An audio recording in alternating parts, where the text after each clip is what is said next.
Hey everyone, welcome to the Business Growth Pod. I'm Allan Draper. I'm your host. Before we get started, awesome guest today. Awesome guest. This is going to help you if you're trying to figure out the right way to pull the trigger on your business idea. Before we get to that, make sure that you go to my website, allandraper.com. If you have a business idea, I want you to pitch me. allandraper.com. I have a Calendly link there. Schedule a 15-minute pitch session with me. I want to hear about your business. As you guys know, I'm an angel investor. I personally start between 3 and 5 businesses a year, but I invest in much more than that. So I want to hear your ideas and I want to know how I can help you get your business off the ground. Today, I would like to welcome to the show Nick Loper. Check this out. Nick helps people earn money outside of their day job. And I feel like I speak to a lot of entrepreneurs that are in that position. He's an author, online entrepreneur, and he's the host of an award-winning podcast, The Side Hustle Show. And that podcast features new part-time business ideas each week, something to check out. And he also is the founder of sidehustlenation.com. And we're going to get into that a little bit. We're going to talk about what a side hustle is and how you can kind of parlay that into your own business. So welcome to the show, Nick. Glad to have you. Allan, thanks for having me. Happy to be here. So, I mean, it sounds like you've got a lot going on. I talk to a lot of entrepreneurs.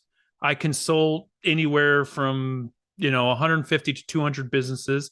And there's a lot of people that are, they're trying to take the leap.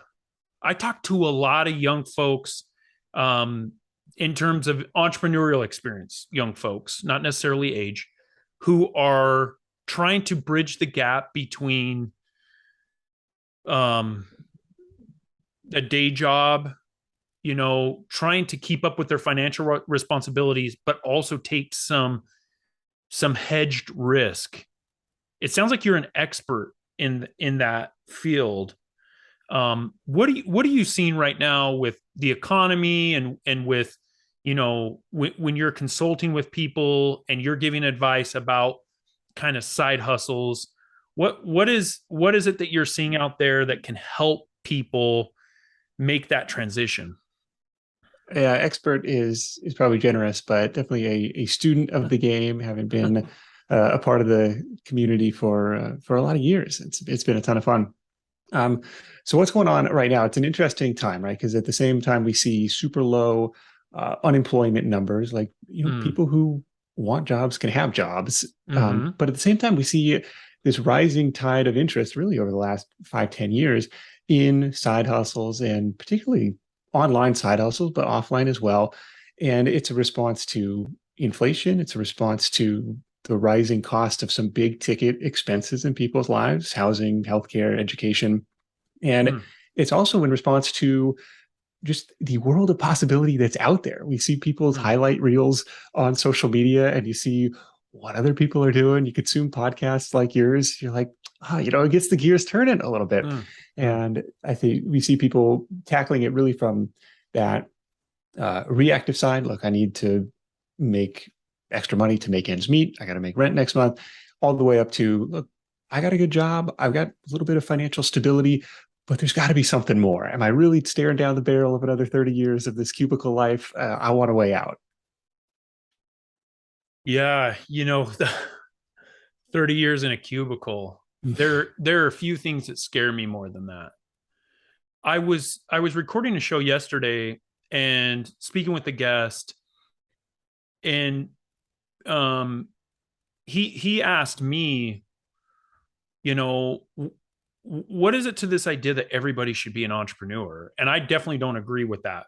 I don't think everybody has the risk tolerance. I don't think everybody has the drive. I don't think everybody has the personality. Um, but there is this idea that you can you can kind of take this side hustle and turn it into a full-time business. Are you seeing that at all? Or the people that you're working with more, hey, I'm just trying to fill the gaps financially with where I am in my life? Yeah, we see it from both sides. Some people are totally happy with an extra $500 a month, extra $1,000 a month, and another segment of the audience is looking for that way out. Like, I don't want to climb the corporate ladder. I'd rather build my own. I'm looking for something that I have more control over my financial future, more control over how I spend my time. And those are the ones who are building it up to take it full time. And sometimes it gets to the point where, I'll ask people, well, when did you feel comfortable quitting your job? And they say, when it was costing me money to go to work, I was making more with my side business. Like, hey, that's a fantastic position to be in.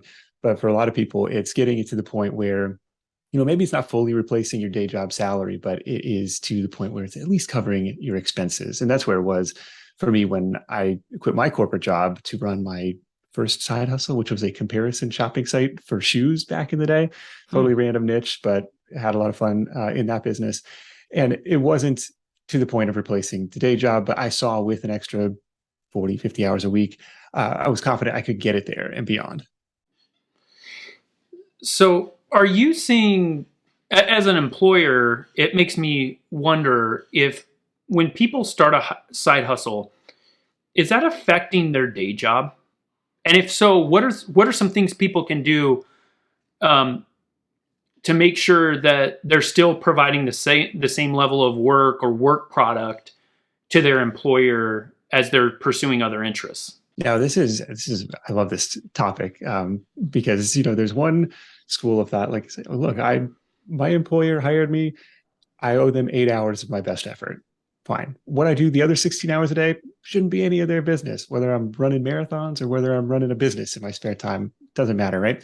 But that's an interesting perspective. Like, well, if my employees have this side business, like, are they really 100% committed? And I'll just give my perspective because I think running the footwear business, I think that made me a better employee. I don't know if my boss necessarily agreed with that, but like by nights and weekends, I was playing CEO. I was in charge of product and marketing and sales and customer support, like, and everything. And so back, during the day job and the 9 to 5, like, it gave me, even though I was at the bottom rung of Fortune 500 company, like, it gave me this new big picture perspective about how all the different pieces fit together and how to, I was in a sales role going in and talking to car dealer owners and general managers. Like, they were managing pretty good sized operations.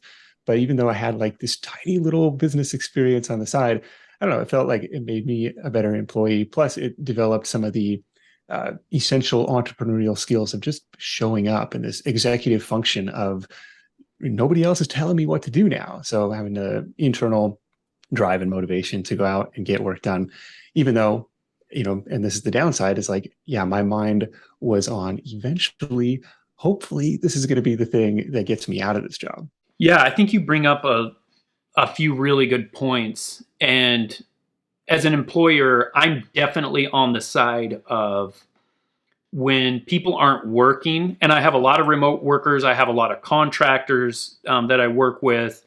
Um, I have quite a few salaried employees that work weird hours, and then I have 9 to 5 ish, type of workers also that work for my companies. And so there's a decent mix. And it's always been my opinion that when they're not, regardless of their schedule, but when they're not working for one of my companies, when they're not quote unquote on the clock, even though some of them don't have a clock at all, um, I don't care what they do. I 100%, and I make an extreme effort to show that, to reinforce it, and that. And I'm not going to get into specifics, especially like political specifics, but there's been pressures on businesses to encourage people to make certain health decisions. I stayed as far away from that as possible because that's not my business. My business is when they're on the clock, when they're working, And when they're not, what they do in their spare time, what they do with their families, what they do with their relationships, socially, doesn't affect me. Now, if I had an employee that had a substance abuse issue years ago. This was right when I started my first business, and that took a toll on their work. Like he wouldn't show up for like 3 days straight, things like that, which is completely different. But I have quite a few employees that engage recreationally in different practices that it doesn't affect their work. They're able to shut it off, and some of my best employees. So I am 100% in this category of I do not own you around the clock. I don't own you, period, but especially, during these quote unquote free hours. So I guess the question is, because I'm gonna be honest with you. So I used to be an attorney, and as I was preparing my first business, I was still working, and I think I did a pretty good job, Nick. I think I did yeah, I think exactly. I think I did a pretty good job, and so I think for me, it's really important that for the entrepreneurs listening, that you kind of approach this the way that once you have your business up and running and you have employees or contractors or whatever, that you would like them to approach it. Because you are 100% right in saying that it will make them more well-rounded. It will make them a better employee in terms of skill set. I do not think that starting a business or having a side hustle, I don't think there's anything that helps us grow more personally and professionally. I really don't. I think that it adds so much. One of the best things I think it adds, like you gave your example of while you were kind of moonlighting or you were side hustling the online shoe operation, that you developed all these skills. I think one of the best things, Nick, is that it allows people to view something from an owner's perspective, which I never did as an employee. Have you found that to be the case? It's such a valuable mindset shift versus, we're kind of trained throughout growing up and throughout school, go to school, get good grades, get a good job, get paid. And it's like, it kind of teaches you to be reliant on other people. And so there's this mindset shift of like, can I really cut my own paycheck? Like, how's this going to work? What are the practical steps that I need to get this done? And you mentioned something that's worth bringing back up. It's like, maybe not everybody set out to be an entrepreneur. And it's kind of interesting because I do think it's in our DNA. Like if we zoom out 200 years, like pre-industrial revolution, just about everybody was to a certain extent. Lots of people working in agriculture naturally, but people, it's the mom and pop shops, these like very, localized small businesses. And that was, everybody kind of had to make their own way. And then we got very used to the reliability of a steady paycheck. So somebody had a quote the other day, and it was like, the most dangerous things in life are, or most addicting things in life are cocaine and a steady paycheck or something. But it's it's the skill of problem solving. And I imagine you get people reaching out to you as I do to me, and they'll be asking like sometimes very basic questions, something that, Google could easily answer. Like if you spent 3 minutes researching this, and it's like, I don't know if this is going to work out for you, right? Like you have, instead of taking the initiative to figure this out and do your homework, you just lobbed an email into the ether or a message, on social media, just like to some stranger, for all intents and purposes on the internet, hoping to solve this problem for you. And it's like, I don't know. I'm like, in a way, I'm flattered by that I have the perceived expertise to, be on the receiving end of that. But at the same time, it's like, I don't know. That's what entrepreneurship is. It's kind of, bumping up against the next wall, figuring it out, bumping up against the next wall. Okay. I've never been to this obstacle before. I got to figure this out and just keep plowing through. Yeah. I think this idea of having a side hustle, another thing that it adds is I think people start to learn that learn a little bit about what business owners go through, and they can sympathize with them. Not that business owners need a bunch of sympathy, but a lot of times businesses and business owners just seem, in the media and sometimes it's deserved, granted, but they seem like monsters, right? But when you have a side hustle, you're like, dang, that actually, the pressure of, when I hire somebody and they quit without any notice, or, that actually does really suck. And they're able to kind of go through this process. And in that way, it would also, allow them to be better employees and just be better at their job generally. That's a really interesting dichotomy, right? It's like small business owners, like really strong, community perception. Like, oh, these are the pillars of our community. They're creating jobs. They're creating wealth. They're, providing this helpful service.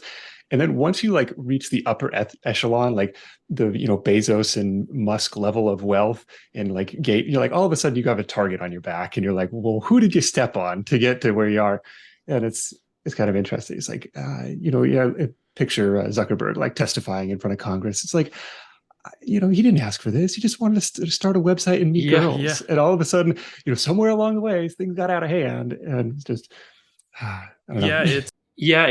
It's interesting, and I think, and I definitely have some deep rooted feelings about some of this big time celebrity CEOs out there. Some of them good, some of them bad.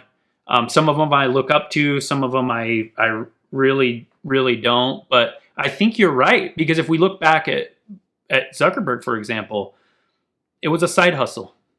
Facebook was a side. He was a full-time student. That's kind of where it started. And but being a business owner, a lot of times, like I'll find myself complaining about something. Inflation is not destroying. It's having an impact on some of my companies right now. And then I'll complain and, kick and scream or whatever. And then I'm like, this is exactly what I signed up for. This is, and then it kind of lessens that pressure. It relieves some of those feelings. But, you look at big celebrity CEOs or founders, and they're demonized sometimes. Sometimes it's deserved, but they at some point that's what they signed up for. And as a business owner, it's really important, I think, and I wanted to get your thoughts about this. To one of the habits of one of the 7 habits of highly effective people is that they're able to see the end from the beginning, which is really hard to do. When you're starting a company, it's hard to say, okay, I know where we're going to be. Nobody has a crystal ball. But it's important in terms of just kind of mapping out, giving yourself a vision. But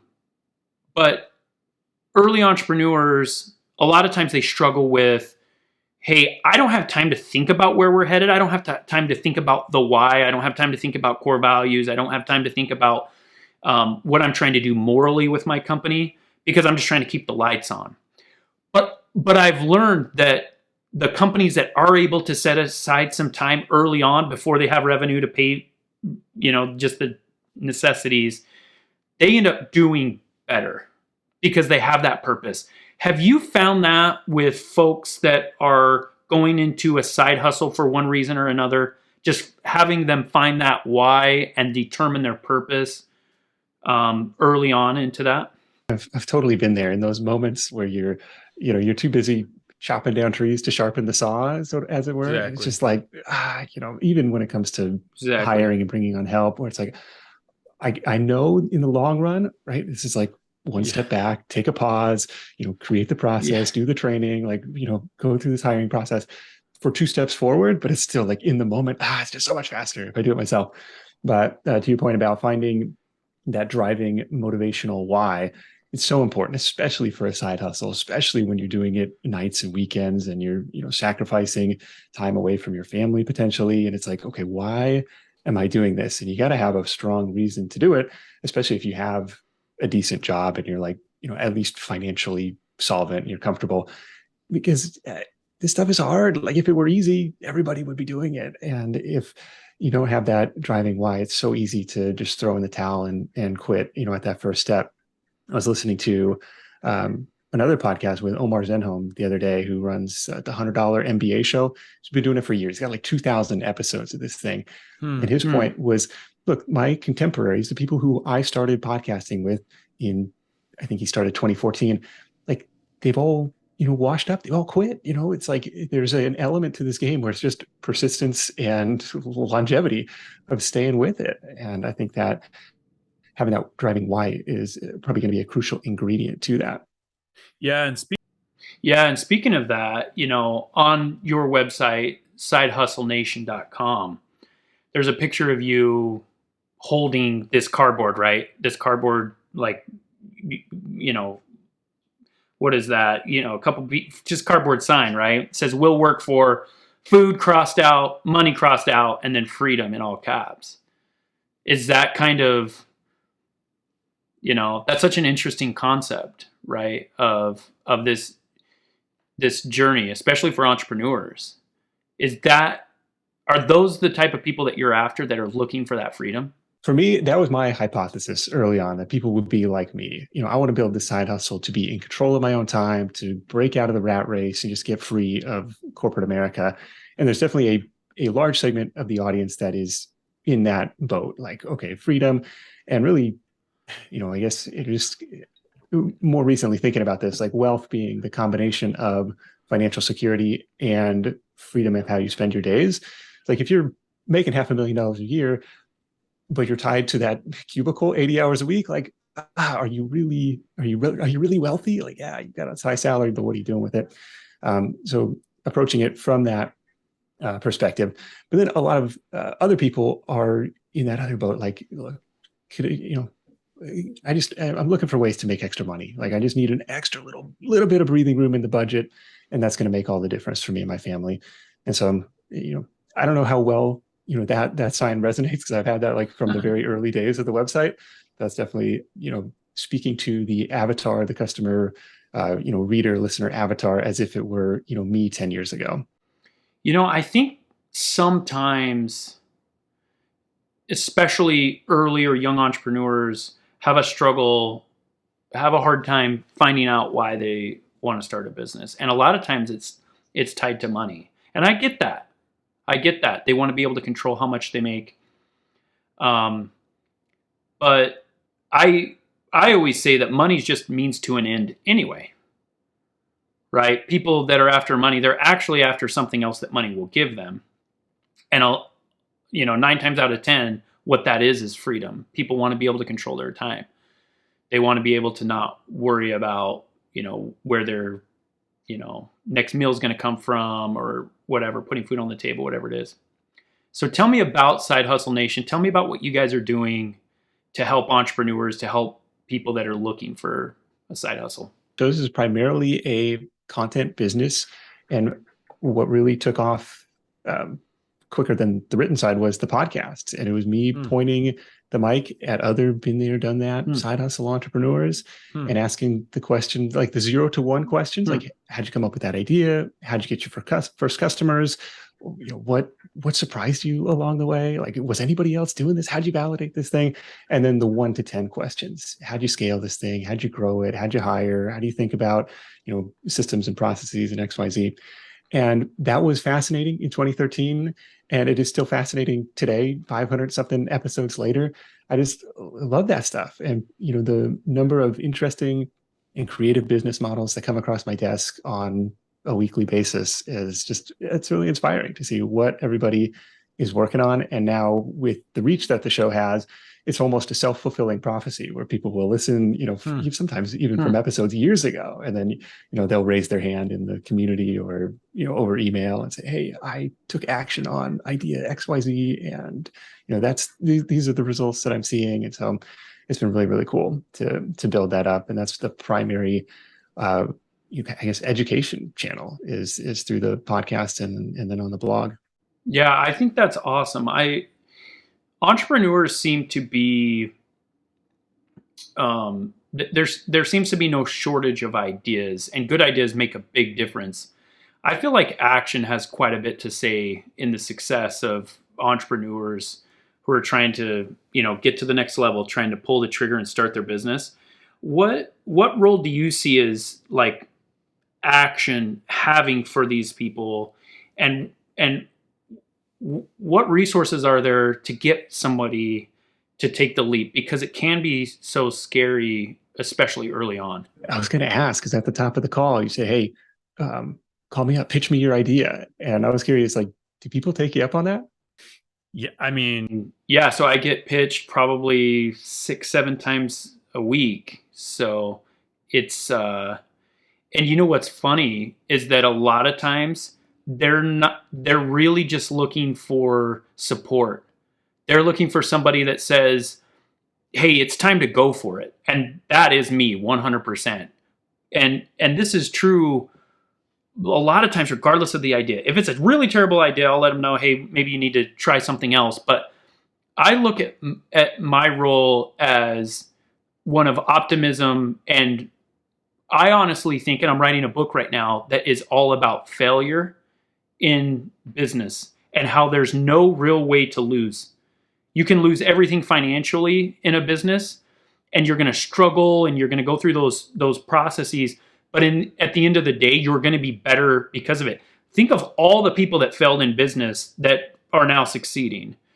So I look at, when people call me, that's one of my main roles. Is I'm the guy that, you call, and I'm going to make you feel almost a little bad if you don't do something. The reason I ask was because early on, I would be the person who would hold the ideas like very close to the vest. Like if anybody else gets an inkling of this idea, they're going to steal it. They're going to go out and bring it to market and whatever else. And it's interesting because Derek Sivers has, his ideas versus action framework, which I think is in, what's his book? I forget, but we can look it up and put it in the show notes. But yeah, it's like, sure. World-class idea, Yeah, for sure. Times, crappy execution, still not worth anything. Like mediocre idea, mediocre execution. Hey, I got a decent business. And mediocre idea times excellent execution is like, hey, that could still be $1 million business. And it's just kind of like this, ideas being relatively worthless, but the execution and the action being what counts. And sometimes in my case, like, some of the ideas that I had early on were just too heavy for liftoff in a lot of ways. And so maybe I should have been the person calling you up. Whereas like my friend had, this was like back in college, had, when you'd call him up, instead of hearing, a ringtone, like, the buzzing dial tone or whatever, he would like had it programmed to play his favorite song. I was like, hey, that's unique. That's really cool. Like, and so my marketing brain starts going like, well, what if we could, sign companies up to like play ads instead, and then you could have your cell phone service be free for the month, or but it's like, I don't know anybody in telecom. Like, I didn't know like the first thing about how to get this off the ground. I didn't know how to go out and sell advertising, and just like, but I was afraid of like telling people this idea because like, oh, this is going to be the $1 million business. I don't know. Yeah, that's awesome, man. I mean, I think you're right though. I think that the success really lies into action. And a lot of it's because when we have ideas for businesses, it's rare that 5 years, 10 years down the road, we're still executing on those original ideas. What happens is things evolve and it changes. Amazon was an online bookstore, right? That's what it was designed to be. And you've seen the Netflix billboard is like, don't worry, we started with DVDs in the mail or something. Yeah. It's yeah, like exactly. But that's exactly right. When you act on those ideas, then you're able to pivot and evolve your business. And it's the businesses that evolve and change, especially in what we're facing right now, the economy and where it's headed. The companies that are able to pivot, keep their core values, keep what they're really good at, make sure that they're still focused on that and making changes as they go. Well, Nick, this has been fantastic. Where can people go to learn more about what you can do to help them and all the great things you guys are doing at sidehustlenation.com? Yeah, of course. Would love to have you tune into the Side Hustle Show. You can search Side Hustle in any podcast app and it'll show up with the green cover art with my mug on it. Sidehustlenation.com/ideas is a good place to start if you are kind of on the entrepreneurial sidelines, want to see just big list, no opt-in required, just something to get the creative juices flowing over there, which showcases a bunch of past guests as well. Like, hopefully my goal is you have 8 or 10 different browser tabs open by the time you scroll all the way down to the bottom there. And then I just looked this up. The Derek Sivers book is Anything You Want, which is a fun lesson, 40 lessons from a new kind of entrepreneur, subtitle on that one. Awesome. Yeah, we'll make sure to include that in the show notes.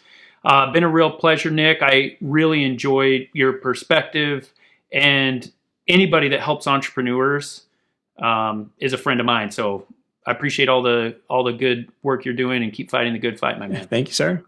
If you have enjoyed today's podcast, please leave us a rating. And for daily inspiration and business tips, follow Allan on Instagram. Until next time, remember, we build the future one entrepreneur at a time.